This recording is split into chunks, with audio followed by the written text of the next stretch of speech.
profesor, problemi I njohjeve, për mendimin tim, duke qenë se antarët e Këshillit të Sigurimit janë dhe Kina edhe Rusia, vështirë edhe si kur të sigurohej numri I nevojshëm I njohjeve nga OKB-ja, nuk do t'ja linin Kosovës të merrte vend në Kombet e Bashkuara. Ka plot shtete që nuk janë anëtare të Kombeve të Bashkuara, po funksionojnë. Nuk është problemi, po kishim mund të bëhemi mund të bëhemi antar të Këshillit të Evropës që na ka pengu pikërisht mos bashkëpunimi I kryeministrit me Shtetet e Bashkuara edhe me Bashkimin Evropian e kisi dënim, nuk jemi sot antar I Këshillit të Evropës. Nuk na pengon me qenë antar I NATO-s. Janë disa mekanizma organizata. Interpolit, të gjitha ato kemi qenë shumë afër, po pikërisht mos bashkëpunimi I kryeministrit dhe I kësaj qeverie me partnerët tanë është si rezultat I mos inkuadrimit të Kosovës në këta organizma ndërkombëtar që I përmendëm së bashku. Për ta mbyllur pak a shumë bisedën, sipas opinionit tuaj natyrisht, nëse qeveria Kurti nuk reagon sipas pritshmërive që ka dhe ky veprim I Shtetet e Bashkuara, se ka një synim, a kupton? Çfarë pasojesh mund të ketë për të ardhmen politike dhe ekonomike të Kosovës? Pasojat janë të paparashikueshme. Unë mendoj, shpresoj që kjo do të jetë afat shkurtër, do të kemi zgjedhje të reja, se nuk pres që ky kryeminist dhe kjo parti do të ndryshojnë qëndrimet e tyre, fatkeqësisht as kryetarja, as edhe kryetarja, ndoshta për interesat veta, u pozicionu ka vija kryeministrit duke mos I pranu, duke I kritiku vendimet e gjykatës kushtetuese. Kjo është ajo që na do të humbim, do të humbim shumë. Po natyrisht, unë shoh që do të fitojmë se populli duhet njëherë përgjithmonë ta kuptoj. A është për Kosovën, cilën e kemi kriju me munde me gjake, me ndimin e partnerve tanë, për një kohë jo qatë luftës, së UÇK-s, po kjo është një proces që daton prej kur jemi okupu 1912 e këndej, apo për një republikë tret imagjinare që e mendon kokën e tij Kurti, që është shtet I izoluar, shtet pa miq, që jam thellë I bindur, këta po thamë përgjithësi se pa bashkëpunim, pa ndonjë marrëveshje sponsorizuar nga Shtetet e Bashkuara të Amerikës, nuk mund vendoset kontrolli mbi pjesën veriore të Kosovës. Edhe pyetja e fundit pak a shumë për ta mbyllur bisedën. A mund të ndikoj kjo masë e marrë në dialogun Kosovë-Serbi? Natyrisht Serbia e sheh me si diçka mjaft pozitive për të, ja mbyllën derën Kurtit. Fatkeqësisht ai që po fiton më shumë në këtë proces ajo është Serbia. Serbia është shteti që ka pas fatin më të madh që na kemi një kryeministër si Kurti, sepse ka arrit të ringjallet prej një shteti që ka kryer gjenocid, sot është një shtet që ka kriju lob shumë të fuqishëm edhe në Amerikë. Ish ambasadori Amerikan që ka qenë shumë përkrahas I shtetit Kosovës, sot është Hill, është shumë përkrahas I kësaj politike, edhe ata janë tash në takimin e fundit që pat Marko Gjurić me Rubio, me këtë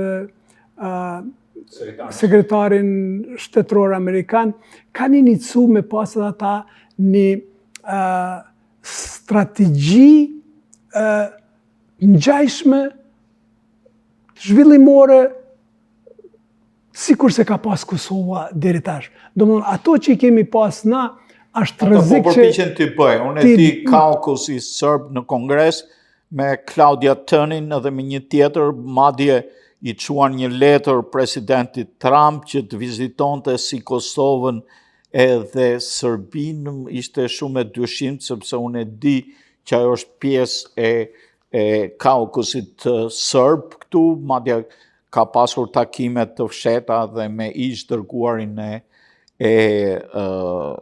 presidentit Trump për problemin e Kosovës, Rik Gërnelin. A mund të shihet gishti i Rik Gërnelit në këtë? Unë nuk besoj, unë mendoj fajin du ta kërkojmë të qeveria jonë të njerëzit tonë. Sigurisht njerëzit anash nuk ndalet, Serbia nuk është ndalë kur dhe nuk ka më ndalë kur. Ne aty nuk mund ndikojmë, po duhet jemi na ata që nuk duhet t'ju lëm hapësirë. Edhe që ta përfundojë të marrëveshjen, sigurisht Shtetet e Bashkuara nuk marrin vendime pa i njoftuar dhe partner tjerë, talë të marrëveshja. Sigurisht edhe marrëveshja paqësore Kosovë-Serbi ka mos be. Ndoshta edhe nuk ka me vazhdu për shkak se ma Evropa e as Amerika nuk i besojnë këtij njeri. Ky njeri ka marrë zotime, ka nënshkru marrëveshje, edhe ato marrëveshje. Po nga ana tjetër, si t'i besojnë Serbisë, ku Serbia është aleate me Rusinë, aleate me Kinën, dhe nuk tregon shenja që kur Serbia dhe Vučić është në presionin politik të opozitës brenda vendit, është një situatë krejtësisht e paqartë. Që Rafael, gabimin më të madhin që bëjmë na pikërisht që bëjmë këto krahasime. Ato çka po i thuan është e vërtet për Serbia shtet. Ne ende nuk kemi shtet, ne ende nuk e kemi shtri sovranitetin, ne kemi obligime më të mëdha se sa Serbia. Serbia nuk ka kurrë sanksionesh i ka te kalu gjithë ato, Serbia është komad, zhvillon politikën e vet, edhe na turbullon ujt.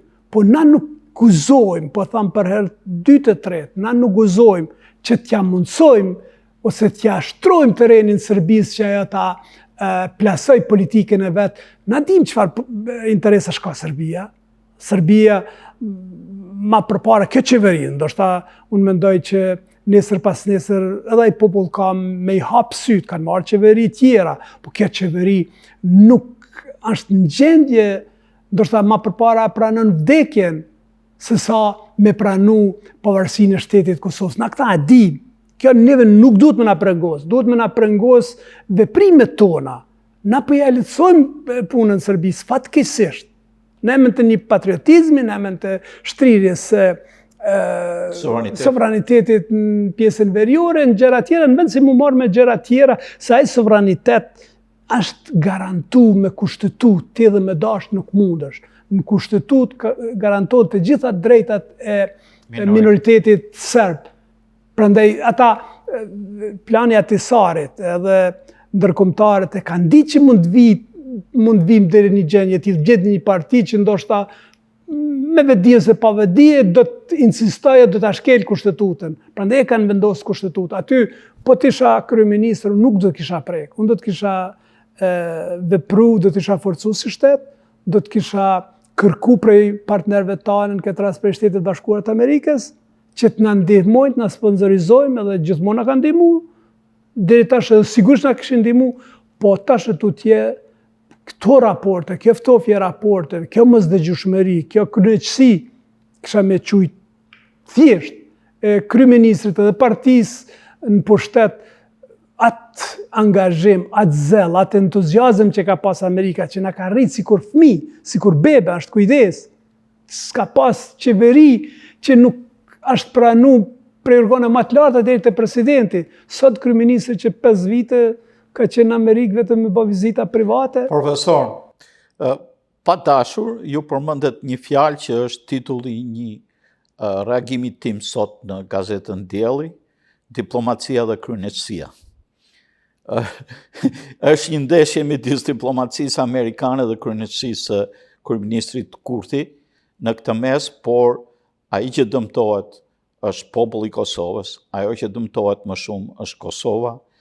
Interesave politike, interesave ideologjike i ka ardhur fundi, duhet të kemi interesat tona patriotike, interesat tona kombëtare mbi të gjitha, dhe këto interesa kombëtare ashtu sikurse ram dakord, mbrohen më së miri duke u mbështetur tek një aleat i madh dhe më i fuqishëm siç janë Shtetet e Bashkuara. Po humbën këta aleat, natyrisht kemi humbur edhe betejat e tjera.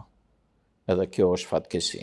Unë shpresoj që ky vendim i Shteteve të Bashkuara të Amerikës do t'i hapë sytë të gjithë votuesve, gjithë popullit shqiptar, edhe të shohin ka dëshirojnë të rreshtohen. Unë uroj që kjo politikë e izolimit, kjo politikë e armiqësisë, kjo politikë kundër interesave të shtetit Kosovës të përfundoj sa më herët. Sa më herët që të përfundoj, aq më mirë do të jetë për popullin e Kosovës, aq më mirë do të jetë edhe për partnerët tanë. E mos flas, ndoshta edhe ata që kanë vdek do të ndihen të lumtun, e do të jetë shumë më mirë edhe për ata që ende s'kanë lindë, prandaj le t'i hapim sytë, të kthehemi ka progresit, të kthehemi ka interesi jonë, të kthehemi ka Kosova, të kthehemi ka partnerët tanë, se vetëm në atë mënyrë na mund të shkojmë përpara, mund të realizojmë qëllimet tona, për të cilat kemi derdhë shumë gjak, kemi derdhë shumë djerës, të cilat janë të shejta, po të cilat pa ndihmën e Shtetit Bashkuar të Amerikës dhe partnerëve tanë nuk mund t'i realizojmë.